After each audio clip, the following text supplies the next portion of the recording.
તો કેમ છો મિત્રો? તો મિત્રો નેક્સ્ટ વીક માર્કેટ માટે કેવું રહી શકે છે? તો કે જોઈએ આપણે નેક્સ્ટ વીકમાં તો અત્યારે જોઈએ તો બજેટમાં પણ કાંઈ ખાસ એવી મૂવમેન્ટ જોવા ન મળી ઉપર કે નીચે માર્કેટમાં એક પણ બાજુ ખાસ એવી મૂવમેન્ટ નથી જોવા મળી. તો હવે નેક્સ્ટ વીકમાં બજેટ મૂવમેન્ટ માટે રાહ જોઈ રહી છું, કારણ કે નેક્સ્ટ વીક માર્કેટ માટે ઘણું જ ઇમ્પોર્ટન્ટ છે.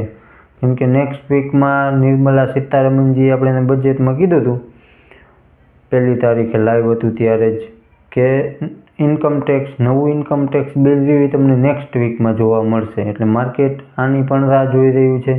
એના સિવાય પણ ઘણી બધી ઇમ્પોર્ટન્ટ ઇવેન્ટ છે. એટલે મિત્રો આ બધું ક્લિયર થાય ત્યાર પછી આપણને કોઈ એક તરફ સારી એવી મૂવમેન્ટ જોવા મળી શકે છે. બાકી હમણાં નેક્સ્ટ વીકમાં દિલ્હીના ઇલેક્શન પણ છે, એટલે આ પણ ઘણું ઇમ્પોર્ટન્ટ બની જાય. ત્યાર પછી જોઈએ અત્યારે આઈપીઓ માર્કેટ, તો કે આઈપીઓ માર્કેટમાં પણ કાંઈ ખાસ અત્યારે જોવા નથી મળી રહ્યા. આઈપીઓ કોઈ ખાસ એવા સારા આઈપીઓ પણ નથી આવતા હમણાંથી, એટલે એ પણ ઢીલું છે આઈપીઓ માર્કેટ. પછી મિત્રો વાત કરીએ બજેટ પછીના મોટા ઇવેન્ટની, તો આરબીઆઈની પોલિસી આપણે 5 તારીખે ચાલુ થશે ને 7 તારીખ સુધી આ ચાલશે. એટલે આ એક મોટું ઇવેન્ટ છે માર્કેટ માટે.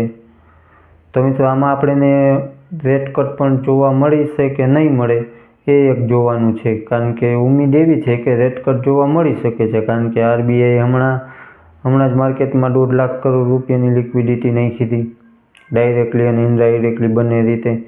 એટલે બની શકે કે આ વખતે રેટ કટ જોવા મળી શકે. બાકી તો સાચી તો આપણને 7 ફેબ્રુઆરીએ જ ખબર પડશે કે રેટ કટ થાય છે કે નથી થતો.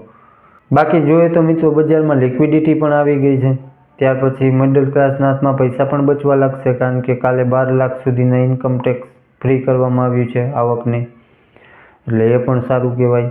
ત્યાર પછી જોઈએ તો મિત્રો જો આ 5 ફેબ્રુઆરીથી 7 ફેબ્રુઆરીની વચ્ચે જે આરબીઆઈની પોલિસી ચાલશે તેમાં ઇન્ટરેસ્ટ રેટ કટ જોવા મળી જાય તો શું જ કહેવું, તો બજારમાં એક નવો જોશ આવી શકે છે.